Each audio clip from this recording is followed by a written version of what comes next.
আসসালামু আলাইকুম ও রহমতুল্লাহি ওয়া বারাকাতুহু।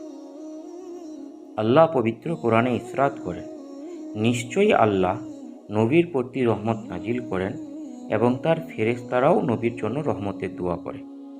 হে মুমিনরা, তোমরাও নবীর প্রতি রহমতের দোয়া করো এবং তাকে যথাযথভাবে সালাম জানাও। সূরা আহজাব আয়াত নাম্বার 56। আপনি পৃথিবীর যে কোনো স্থান থেকে দুরূদ পড়েন না কেন, তা ফেরেশতাদের মাধ্যমে আল্লাহ রসুল সাল্লাল্লাহু আলাইহি ওয়াসাল্লামের রওজা মোবারকে আপনার নাম ও পরিচয় সমেত পৌঁছে দেয়। রসুলুল্লাহ সাল্লাল্লাহু আলাইহি ওয়াসাল্লামের প্রতি দুরূদ পাঠের অসংখ্য ফজিলত রয়েছে। তার মধ্যে কিছু ফজিলত বর্ণনা করা হলো। ফজিলতগুলি হলো, রসুলুল্লাহ সাল্লাল্লাহু আলাইহি ওয়াসাল্লাম বলেছেন, যে ব্যক্তি আমার উপর একবার দুরূদ পাঠ করবে, আল্লাহ তাআলা তার উপর 10 বার রহমত নাজিল করবেন, তার 10টি গুনাহ মিটিয়ে দেওয়া হবে এবং তার জন্য 10টি মর্যাদা উন্নীত করা হবে। রসুলুল্লাহ সাল্লাল্লাহু আলাইহি ওয়াসাল্লাম বলেন, যখন কোনো মুসলিম আমার প্রতি দুরূদ পাঠ করে এবং যতক্ষণ সে আমার প্রতি দুরূদ পাঠরত থাকে, ততক্ষণ ফেরেশতারা তার জন্য দোয়া করতে থাকেন। অতএব বান্দা চাইলে তার পরিমাণ কমাতেও পারে বা বাড়াতেও পারে।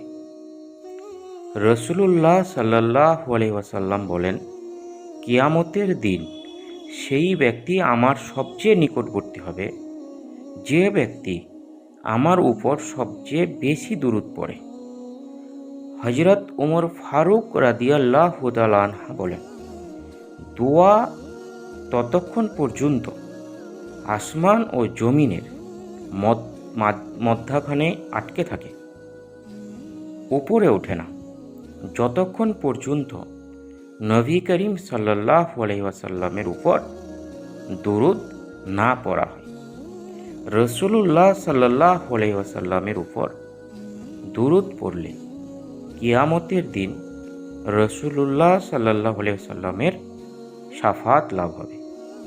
কোনো ব্যক্তি যখন রসুলুল্লাহ সাল্লাল্লাহু আলাইহি ওয়াসাল্লামের উপর দুরূদ পড়েন, তখন সেই সালামের জবাব রসুলুল্লাহ সাল্লাল্লাহু আলাইহি ওয়াসাল্লাম দেন।